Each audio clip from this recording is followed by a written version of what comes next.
like to ask Marta Benavides, who is the co-chair of GCAP, the Global Coalition Against Poverty and Afghanistan.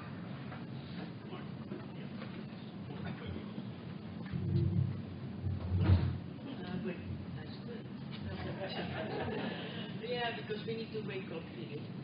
Buenos días. I'm really glad that we are here together, and I didn't like the presentation because I really need to talk with you. I'm the co-chair for the Global Call to Action Against Poverty. I am not against anything, not even against poverty, but I am for life. We have made a decision to lead the peoples of the world, and that's the reason that I'm here, to be a witness to how people have been resilient and constantly making accommodations, adaptations, everything that you are asking now of us to do. We have been doing it since Columbus got lost. There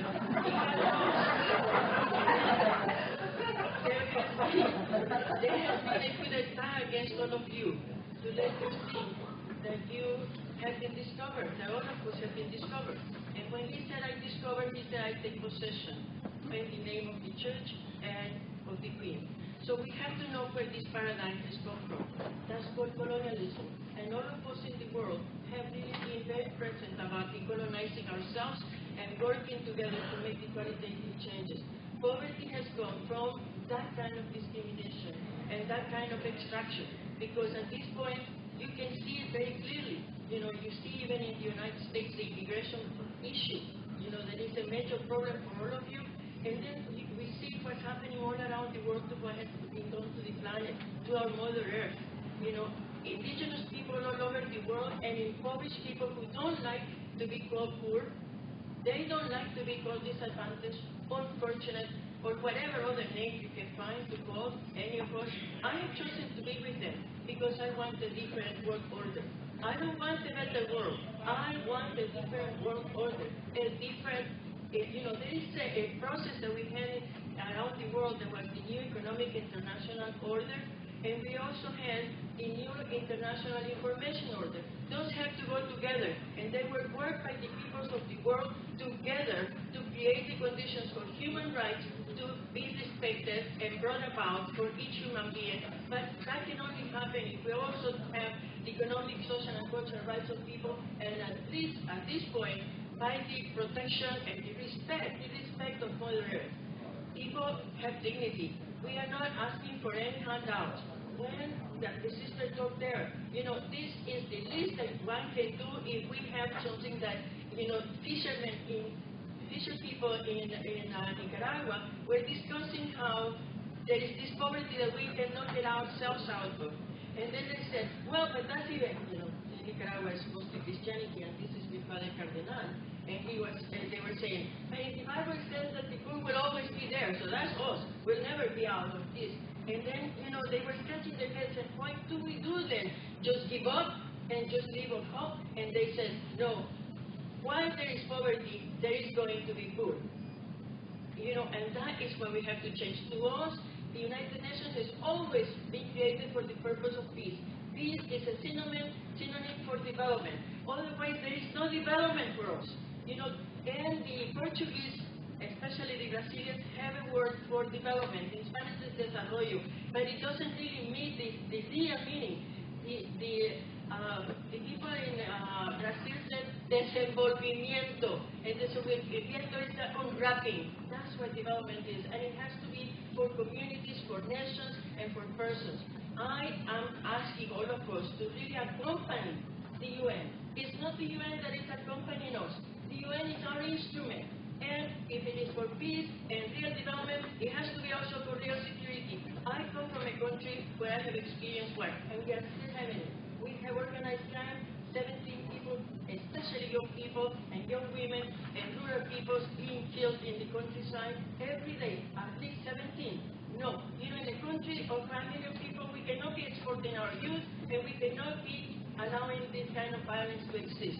So I am saying the UN is a great and precious instrument, but it cannot be for show and for cosmetic things. It has to be for real things, and it cannot happen if the people of the North don't take the responsibility to transform the paradigm in which we are living.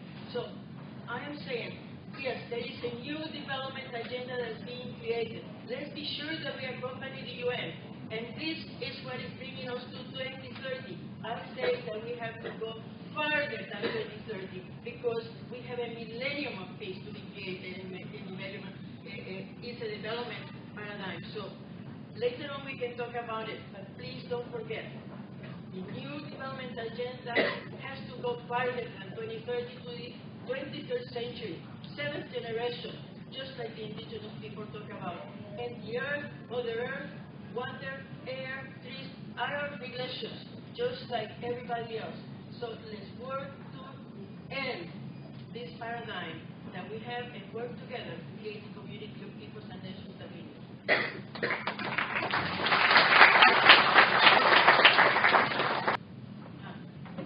We are still awake, huh? We have to keep awake for the rest of our lives. And I tell you, nobody dies. That's how we see things in the life of indigenous people. It's only eternity. So we have the chance to do what we need to do. I agree with the positions that have been presented before, by Tom and by my brother here. I think that it is important, and it has been very clearly stated, the importance of working on gender. All that gives women, in the conditions in which they are. Because it's a robbery, not only against them and against the future, but of everybody in humanity. In the indigenous communities, I'm not saying that it's perfect. And in the communities in general, people have to work collectively. We have to figure out how to resolve problems. So that's why I also belong to the Feminist Task Force. Rosa is the person here that is at the United Nations accompanying that process, and I hope that you continue to work with her.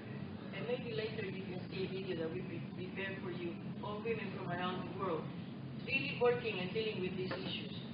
I think that it's important that you all come and participate in these processes and don't let go, because that issue of the bottle of water, don't let it go.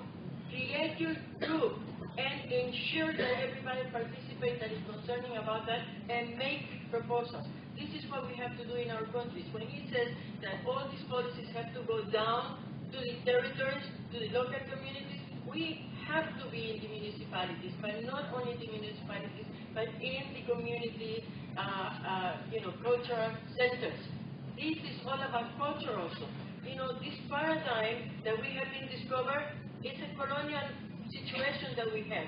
We have to decolonize the processes, and so we have to work against the colonization, but also the colonization of the people that are the colonizers, because the mule and the 40 acres still have to be paid to the people in this country, so that there is the equality that we need, because people in this country are still waiting, and because that was never paid, that's why we still have, and I know the areas because I work with migrant farm workers and people who are undocumented, and we all said the same things. Don't call us poor, don't call us illegal.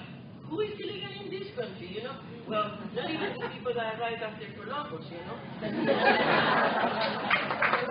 need to know that the world is ours, and so it is not the world and the future that we want, or that I want, or that is needed. Is the world and the future that what we need to create, so that we take care of Mother Earth in that order at this point, so that we can take care of humans. With the concerns about youth, yes, this is a major concern in my country, because it's the majority of young people that are suffering with no opportunities ever. Also, the rural peoples, women, so we have to work against this, with these things to transform them. Change doesn't come just like that. You can change this from here to here. We have to transform. And in that sense, I'm very biblical. It says that, we are supposed to be light in the world and salt of the earth. So I'm calling the people that are from the different religions here to unite and accompany and lead the process in accompaniment to the United Nations. NGLS has to be supported much more so that it can be done the work, and also UNESCO. I don't see that is happening. So I hope that we really, really know that we are the shapers of the world that healthy futures that are needed, and that we work with the UN to really make sure that that happens, so that we do it in our communities, step by step, every day, and even in our sleep.